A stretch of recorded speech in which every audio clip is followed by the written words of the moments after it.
parties du corps. Il faut un spécialiste. C'est la même chose pour nous tous.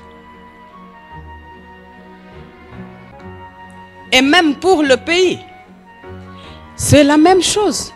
D'ailleurs, moi je suis en train de recommander à ceux qui nous ont montré leurs limites par rapport aux différents échecs que nous sommes tous en train de vivre, la régression de la situation sécuritaire dans le pays, la régression de la situation sociale dans le pays, et pourtant dans un temps passé très récent ici, on nous brandissait la petite baguette magique pour nous dire que quand nous allons avoir le pouvoir, nous allons opérer des miracles. Mais là, qu'est-ce que nous vivons? Que des échecs sur échecs. Alors, il faut savoir avoir l'amour du prochain, l'amour des autres, et savoir reconnaître ses défauts. Comme pour dire, je ne suis pas gérant, je ne sais pas gérer, eh bien, je laisse aux autres de continuer et je vais aussi les observer. Pourquoi pas imiter l'exemple de JKK.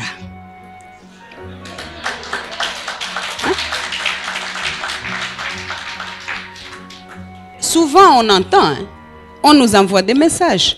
On menace certains de personnel de SHIP en disant, vous, attendez, votre maman, là, vous allez voir.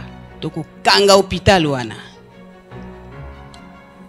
Mais, si l'hôpital, je ne le souhaite pas, hein, je dis d'avance et d'office au nom de Jésus.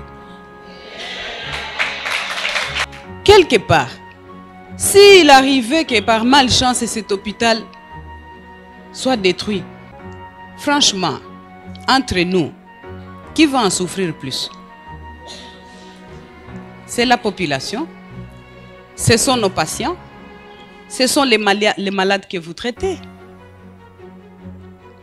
C'est l'emploi qui va en pâtir.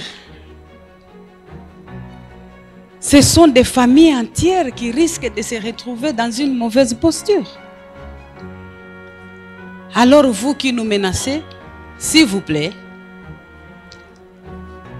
je vous demande, à travers ce micro, parce que je sais que cette voix va vous parvenir, comme nous avons l'équipe de communication très efficace, SHIP dirigée par Madame Angèle Kanam, qui va transmettre ce beau message à nos détracteurs que nous souhaitons qu'ils puissent s'investir un peu plus dans les domaines de la santé, qu'ils nous soutiennent parce que les domaines de la santé et la politique, eux, parfois aussi tombent malades, viennent se faire soigner chez nous en se cachant, mais nous, en tant qu'humanistes, et je pense dans la discrétion, dans la déontologie médicale, il n'y a personne qui les sort, il n'y a personne qui les menace, il n'y a personne qui informe sur leur état de santé parce que c'est interdit. Nous devons faire des efforts, nous tous Congolais, de montrer que nous sommes unis au lieu de tout le temps faire comme si nous sommes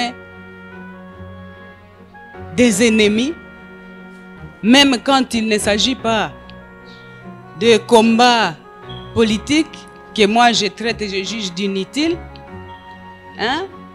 Puisque auprès de ce cher époux Joseph Kabila Kabange, j'apprends tous les jours l'humilité qui précède la gloire, comme la Bible nous dit, qui au lieu de s'aimer des zizanies pour ceux qui sont en train de se battre bec et ongles pour le pouvoir, eh bien, il observe. Parce que il a l'amour de cette patrie. Ça ne sert à rien d'exposer et d'étaler devant la face du monde tout le temps nos divisions qui nous affaiblissent. Et d'ailleurs, je vais même oser et dire, ceux qui ont travaillé dans l'ombre, dans l'obscurité, pour séparer Joseph Kabila Kabange et le président Félix, il a mordu à l'hameçon malheureusement, avait commencé à préparer un agenda sombre pour ainsi nous affaiblir, et nous vivons la preuve sur le terrain aujourd'hui, malgré que nous souhaitons et nous croisons les doigts en priant Dieu tous les jours, que les choses puissent changer en notre faveur. Au moment où nous sommes réunis ici, il y a de ces vieux qui meurent parce qu'ils n'ont pas mangé depuis 3-4 jours. Qui meurent parce que l'hypoglycémie, à cause de l'hypoglycémie. Tout ça pourquoi? Parce qu'ils sont dérangés, ils sont chassés de chez eux, ils fuient la guerre, des enfants qui se perdent, qui deviennent orphelins. Je ne vous dis pas comment le nombre augmente aux orphelinats que nous gérons là-bas. Parfois, nous nous tenons la tête, nous nous demandons à quel sein nous vouer, puisque ce sont des charges. Des charges que je pouvais bien prendre si seulement je savais où se trouvaient les 680 000 de Joseph Kabila Kabange.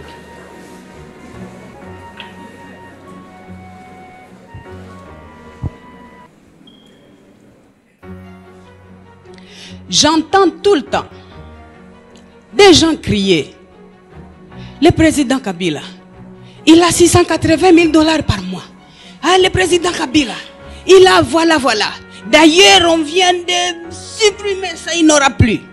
Eh bien, écoutez, c'est par manque de nous justifier toute la souffrance que nous vivons présentement, je pense, que tout le monde toujours se roue sur le président Kabila comme si c'était une marchandise à vendre pour essayer de couvrir ses forfaits. Parce que le président Kabila n'a jamais réclamé. Puisque moi, je mets quiconque en défi de me prouver depuis quand ils ont signé ce salaire de 680 000. Je commence à les chercher, moi. Puisque tellement que j'entends qu'on en parle.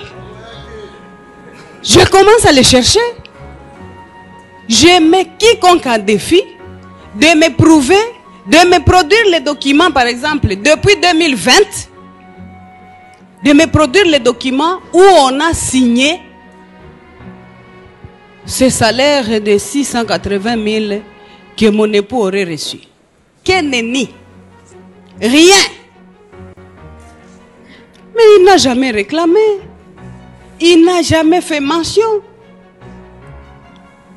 Mais moi, personnellement, j'en fais mention parce que, malgré que lui ne le réclame pas, vous imaginez quelle magie est-ce que je peux opérer si j'ai 680 000 chaque mois entre mes mains pour le bien-être de mes compatriotes?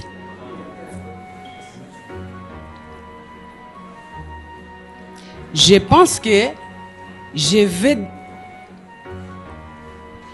comme c'est une nouvelle année, je vais entamer des recherches et faire des démarches pour savoir où sont passés les 680 000 de mon époux pendant des années, que l'on crie tout le temps sur les toits, comme s'il les recevait quelque part, et essayer de les récupérer, puisque c'est son droit constitutionnel. On ne peut pas se réveiller un bon matin et commencer à faire des déclarations juste pour jeter de la poudre aux yeux à cette pauvre population, puisque avec 680 000 chaque mois, je vais construire des centres de santé un peu partout, des universités, pas en promesse, en réel.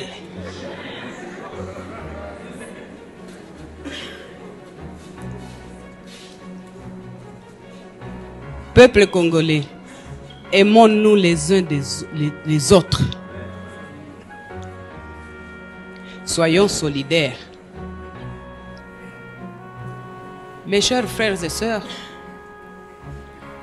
aimons-nous vivants comme disent les artistes.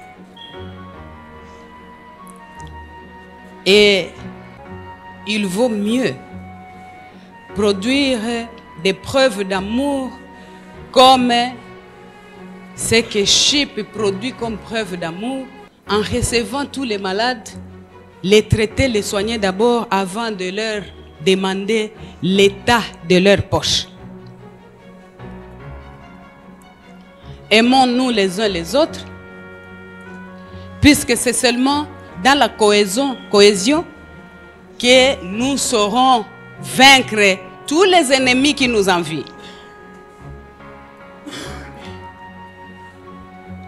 Aimons-nous les uns les autres, finalement pour mieux éduquer nos enfants, pour mieux soutenir nos familles, pour mieux protéger notre si beau et bon pays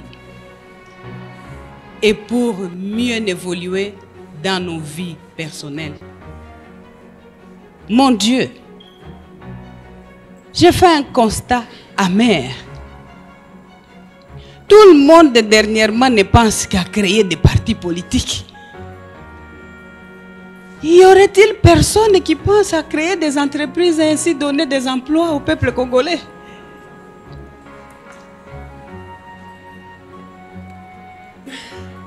Pour moi, c'est un grand souci. Mais je sais qu'ensemble avec vous,